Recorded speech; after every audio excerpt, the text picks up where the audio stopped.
Hello students, welcome back to the channel Accounts Learning Point. How are you all? Hope you all are doing well. और दिवाली भी बहुत अच्छे से celebrate की होगी।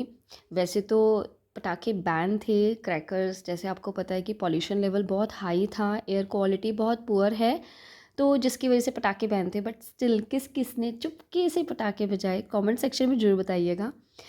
ठीक है, तो चलो बढ़ते हैं आगे।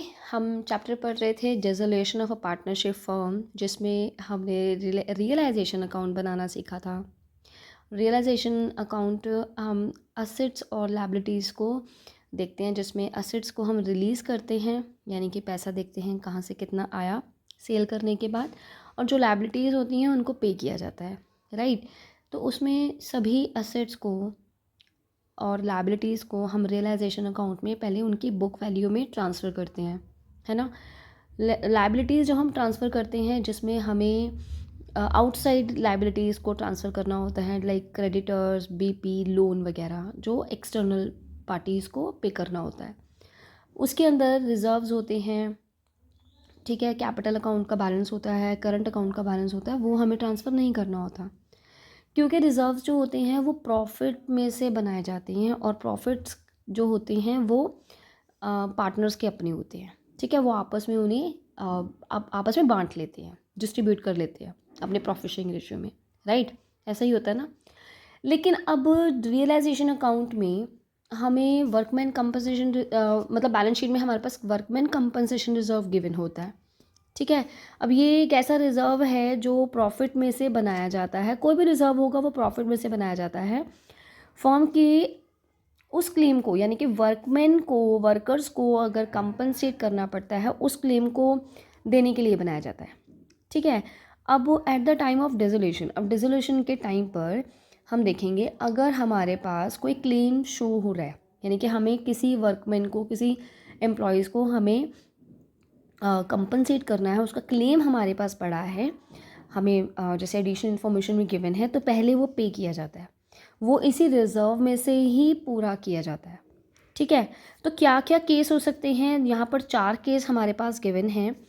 इन first case there is no liability, अगर या तो कोई लायबिलिटी नहीं गिवन है, वर्कमैन कंपनसेशन से रिलेटेड कोई लायबिलिटी नहीं है, तो वर्कमैन कंपनसेशन रिजर्व जो होगा पार्टनर्स आपस में अपने ओल्ड रेशियो में, अपने प्रॉफिट शेयरिंग रेशियो में बांट लेंगे, जैसे हम पहले भी करते थे एडमिशन के टाइम पर, है ना, change in profit sharing ratio के टाइम पर, या फिर रिटायरमेंट के टाइम पर। वर्कमैन कंपनसेशन रिजर्व पार्टनर्स आपस में बांट लेते हैं, पार्टनर्स को मिलता है, इसलिए पार्टनर्स कैपिटल अकाउंट क्रेडिट किए जाते हैं, ठीक है।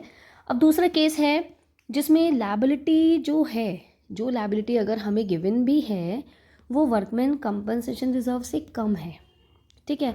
एग्जाम्पल ले लेती हूँ, कंपनसेशन रिजर्व 60,000 गिवन है हमें लायबिलिटी साइड में, ठीक है, और एडिशनल इन्फॉर्मेशन में हमें बताया है कि एक क्लेम है जो 40,000 का है।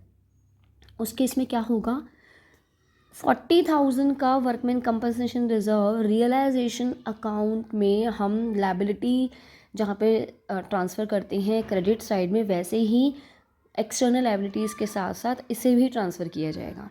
अगर कोई लायबिलिटी नहीं है तब तो हमने ट्रांसफ़र नहीं करना, पार्टनर्स आपस में बांट लेते हैं। अगर लायबिलिटी है तो सबसे पहले वर्कमैन कंपनसेशन रिजर्व अकाउंट का उतना अमाउंट, जैसे यहाँ पर एग्जाम्पल दे रखा है 20,000 रुपये का रिज़र्व है और 8,000 रुपये की लायबिलिटी है, ठीक है। तो ये जो है वर्कमैन कंपनसेशन रिजर्व में 8,000 रुपये तो हम रियलाइजेशन अकाउंट में ट्रांसफ़र करेंगे, बाकी 12,000 रुपये पार्टनर्स आपस में बांट लेंगे अपने प्रॉफिट शेयरिंग रेशियो में, यानी कि पार्टनर्स कैपिटल अकाउंट में क्रेडिट साइड में चला जाएगा, राइट। अब जैसे हमने पहले workman compensation reserve realisation account में ट्रांसफ़र करते हैं 8,000 का, फिर क्रेडिट साइड में, फिर डेबिट साइड में टू बैंक अकाउंट लिखकर, यानी कि उस क्लेम को हम पेमेंट कर रहे हैं, वो भी हमने 8,000 पे लिखना है, ठीक है। ये रियलाइजेशन अकाउंट का बता रही हूँ। अब अमाउंट ऑफ लायबिलिटी जो है वो जितना रिजर्व है उसके इक्वल ही है। अब जितना क्लेम, जितना रिजर्व था उतना क्लेम है, तो यानी कि पार्टनर्स को आपस में बांटने के लिए तो कुछ नहीं है, तो क्या होगा, पूरा का पूरा जो रिजर्व है वो रियलाइजेशन अकाउंट में ट्रांसफ़र हो जाएगा, ठीक है। In case amount of liability, अगर अब अमाउंट ऑफ लायबिलिटी ज़्यादा है तब वर्कमैन कंपनसेशन रिजर्व, जैसे यहाँ पर देखो 20,000 रुपये एग्जाम्पल के तौर पे दे रखा है, रिजर्व है, लायबिलिटी 25,000 है, तो पूरा पूरा रिजर्व जो है वो पहले ट्रांसफ़र हो जाएगा और इनफैक्ट पेमेंट जो होगी वो 25,000 की होगी। ठीक है, तो आई होप आपको समझ में आया होगा। अब इसकी एक फर्स्ट एग्जाम्पल ये डीके गोल बुक में से हमें इलस्ट्रेशन 1 देख लेते हैं हम लोग। लवन्या और प्रिया 2 पार्टनर्स हैं, 2:1 उनका प्रॉफिट शेयरिंग रेशियो है। अब वर्कमैन कंपनसेशन रिजर्व के बारे में बात कर रखा है। 1.5 लाख रुपए का रिजर्व है बैलेंस शीट में और कोई लायबिलिटी नहीं है। तो आप देखिए यहाँ पर जो रिजर्व था वो पार्टनर्स में उनके प्रॉफिट शेयरिंग रेशियो में बांट दिया। 1.5 लाख रुपए का रिजर्व पार्टनर्स कैपिटल अकाउंट में, लवन्यास कैपिटल अकाउंट और प्रियास कैपिटल अकाउंट में क्रेडिट कर दिया है उनके प्रॉफिट शेयरिंग रेशियो में। ठीक है, अब दूसरा देखते हैं। दूसरे केस में वर्कमैन कंपनसेशन रिजर्व जो है वो 1,50,000 का है बैलेंस शीट में और लायबिलिटी जो है वो 90,000 की। तो इस 1,50,000 में से 90,000 तो पहले हम रियलाइजेशन अकाउंट में ट्रांसफ़र करेंगे, बाकी 60,000 पार्टनर्स आपस में बांट लेंगे। ठीक है, और इस 90,000 की पेमेंट भी की जाएगी। यानी कि इस केस में 3 एंट्रीज हम लोगों ने करनी है। सबसे पहले सी वर्कमैन कंपनसेशन रिजर्व 90,000 का जितना क्लेम है, जितनी लायबिलिटी है, उतना ट्रांसफ़र किया जाएगा। 1.5 लाख में से 60,000 पार्टनर्स ने आपस में बांट लिया प्रॉफिट शेयरिंग रेशियो में, सी 60,000 2:1 में बांट दिया।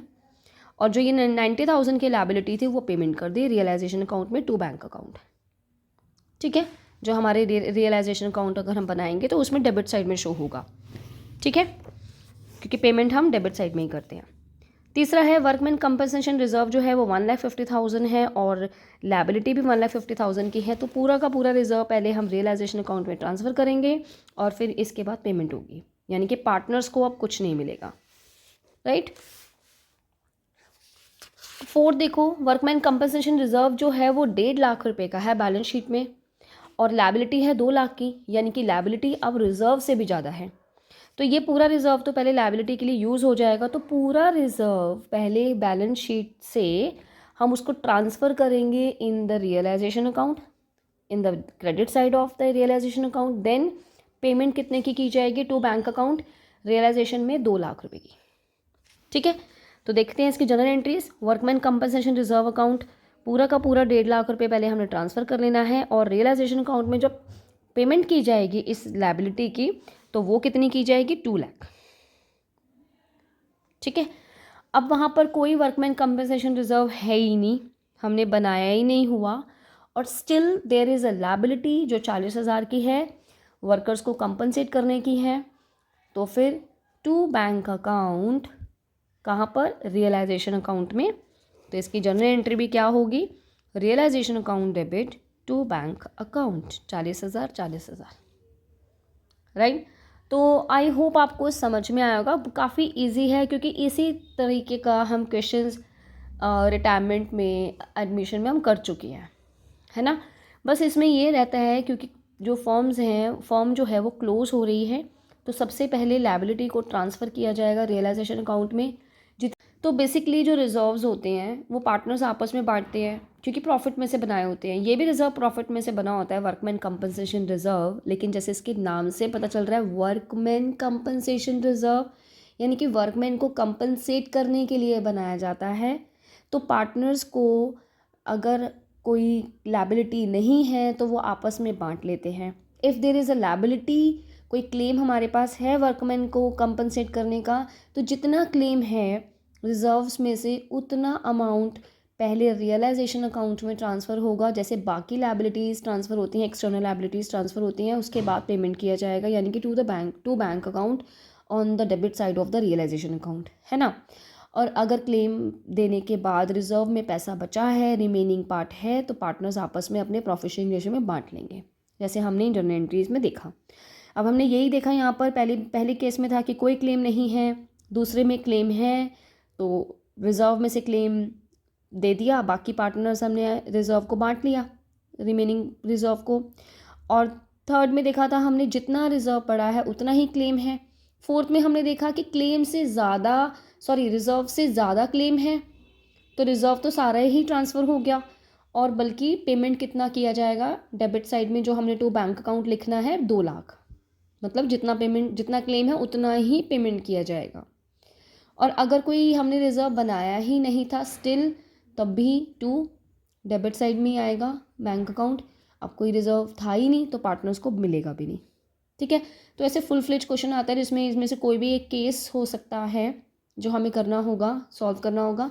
सो आई होप आपको वीडियो अच्छा लगा होगा, एंड मिलते हैं नेक्स्ट वीडियो में जिसमें प्रैक्टिकल क्वेश्चन करेंगे।